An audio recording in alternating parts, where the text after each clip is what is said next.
Olá, graça e paz. Hoje, dia 11 de fevereiro de 2025, nós vamos dar sequência à nossa leitura do mês, livro de Atos. Mas antes eu queria pedir para você não é inscrito no canal?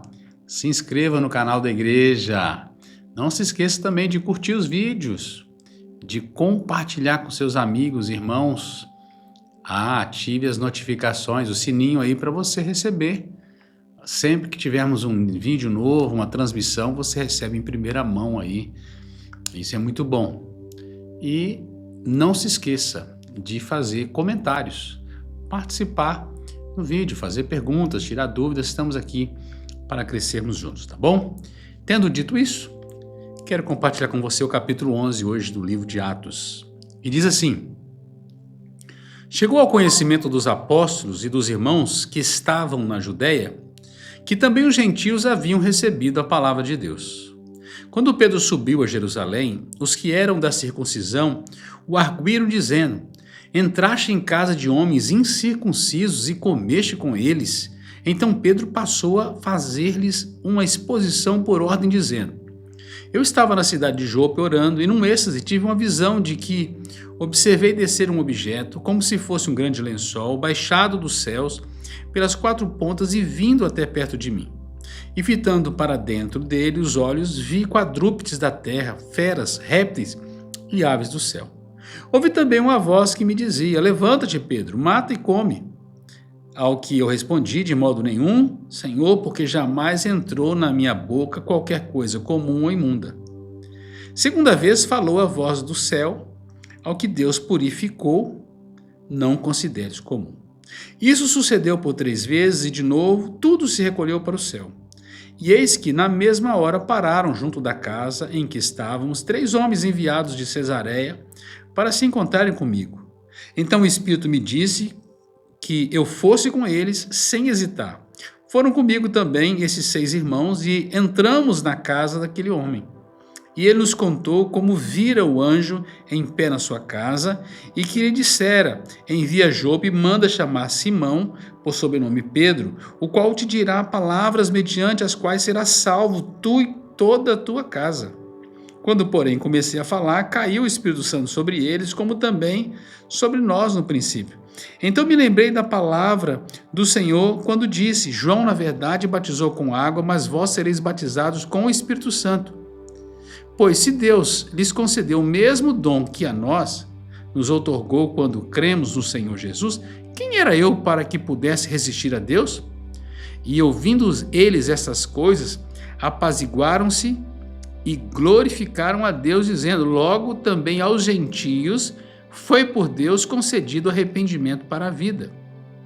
Então, os que foram dispersos por causa da tribulação que sobreveio a Estevão, se espalharam até a Fenícia, Chipre e Antioquia, não anunciando a ninguém a palavra, senão somente aos judeus. Alguns deles, porém, que eram de Chipre e de Cirene, e que foram até Antioquia, falavam também aos gregos, anunciando-lhes o evangelho do Senhor Jesus. A mão do Senhor estava com eles, e muitos crendo se converteram ao Senhor. A notícia a respeito deles chegou aos ouvidos da igreja, que estava em Jerusalém, e enviaram Barnabé até Antioquia. Tendo ele chegado e vendo a graça de Deus, alegrou-se e exortava a todos a que com firmeza de coração permanecessem no Senhor. Porque era homem bom, cheio do Espírito Santo e de fé, e muita gente se uniu ao Senhor. E partiu Barnabé para Tarso à procura de Saulo. E tendo-o encontrado, levou-o para Antioquia, e por todo um ano se reuniram naquela igreja e ensinaram numerosa multidão. Em Antioquia, foram os discípulos pela primeira vez chamados cristãos. Naqueles dias desceram alguns profetas de Jerusalém para Antioquia, e apresentando-se um deles chamado Ágabo, dava a entender pelo Espírito que estava para vir grande fome por todo o mundo, a qual sobreveio nos dias de Cláudio. Os discípulos, cada um conforme as suas posses, resolveram enviar socorro aos irmãos que moravam na Judéia. O que eles com efeito fizeram, enviando aos presbíteros por intermédio de Barnabé e de Saulo. Pois bem, assim que Pedro sai daquele encontro ali de Cesareia com Cornélio, onde muita gente recebe o Espírito Santo, se converte, é salvo por Cristo Jesus, são batizados, e Pedro tem que romper com vários paradigmas da sua cultura judaica, preconceitos. Afinal de contas, os judeus não se misturavam com os demais e até entendiam que os oráculos de Deus, a revelação de Deus, o evangelho, a salvação era só para eles. Não compartilhavam com os gentios, apesar de diversos textos das Escrituras sempre falando que a bênção era para eles e para as nações, e que deveriam discipular as nações, pregar o evangelho a todas as nações. Jesus, antes de subir ao céu, deu essa missão e fazer discípulo também de todas as nações. Mas ainda havia esse ranço, essa dificuldade. E quando essa notícia chegou, dos fatos de Pedro ter estado com Cornélio, de ter orado por ele, o Espírito Santo descido, eles terem sido batizados, convertidos, essa notícia chegou também aos apóstolos, porque gentios, gente que não era do povo de Israel, estava recebendo também a obra da salvação e sendo salvos, recebendo o poder do Espírito Santo. E Pedro precisa fazer a defesa. Por que que ele fez aquilo? É como se ele estivesse fazendo alguma coisa que parecia ser errada. Afinal de contas, o evangelho era somente para os judeus? A salvação era só para os judeus?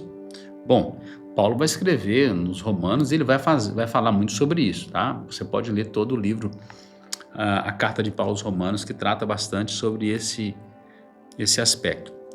Então Pedro faz a defesa, fala que o que ele fez foi cumprindo uma direção de Deus, e quando ele orou, todo mundo ficou cheio do Espírito Santo. Quando ele pregou o evangelho, muitos se converteram, e aquilo apaziguou o coração dos apóstolos, ou seja, acalmou aqueles que tinham esse pensamento, porque o versículo 18 diz assim: e ouvindo eles essas coisas, apaziguaram-se e glorificaram a Deus, dizendo: logo também aos gentios foi dado por Deus, concedido arrependimento para a vida.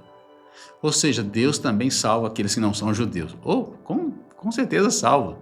Salvou a mim, salva você, e todo aquele que crê será salvo. E diz, o texto continua, que dos que tinham sido dispersos por causa da perseguição e do apedrejamento de Estevão, que está lá no capítulo de número 9, eles foram para várias regiões, e teve um grupo que chegou até Antioquia. Mas até então, com exceção de Cornélio, os discípulos só pregavam para judeus, entravam nas sinagogas, falavam para judeus que liam a lei nas sinagogas, e falavam somente para judeus. Mas alguns que chegaram em Antioquia, vindo de Chipre e Cirene, diz que esses anunciavam também para aqueles que não eram judeus, os gregos. E o que aconteceu? Muita gente se converteu em Antioquia, e tiveram que enviar para lá um dos apóstolos, enviaram o Barnabé para discipular esse povo, tratar desse povo, porque a igreja está crescendo em Antioquia com muita gente que não é de sangue judeu.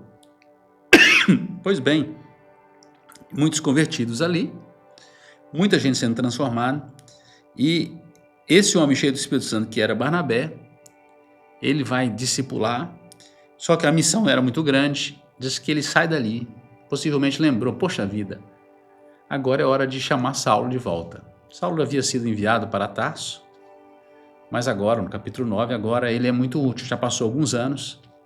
Então, Barnabé vai trazer Saulo, eles vão para Antioquia, e diz que 1 ano eles passaram ali ensinando numerosa multidão. Multidão já é grande, numerosa multidão, muita gente. E naquela cidade, pela primeira vez, os discípulos foram chamados de cristãos. A palavra cristão é pequeno Cristo. Significa que o que eles estavam vivendo parecia muito com o que Cristo viveu. A vida, o caráter, a pregação, o entusiasmo era o mesmo de Jesus. Como é bom ser identificado assim.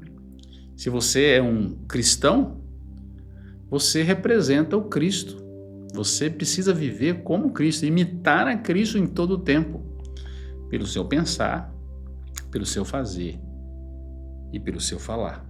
Você precisa viver este evangelho verdadeiramente. Grande lição aqui é testemunhar de Cristo com a vida, viver como um cristão deve viver, para que as pessoas possam conhecer a Cristo através de nós. E o texto termina aqui falando sobre uma previsão, uma profecia, sobre uma grande fome que iria acontecer em toda a Judéia, que de fato aconteceu. Nós vamos encontrar nas cartas de Paulo aos Coríntios, aos Filipenses, aos Romanos, coletas que foram feitas nas igrejas da Ásia e da Macedônia para ajudar os irmãos que passavam essa fome lá na Judéia, mostrando a grande dedicação da igreja em assistir uns aos outros, nas necessidades. Diz que os discípulos, cada um conforme as suas posses, resolveram enviar socorro aos irmãos. É muito importante que quando a gente se envolve também nas causas sociais, cuidando primeiro da nossa família, da família da fé, mas também cuidando de outros também. Ter um coração grato a Deus e generoso para abençoar vidas. Deus abençoe sua vida. Nos vemos na próxima. Até lá.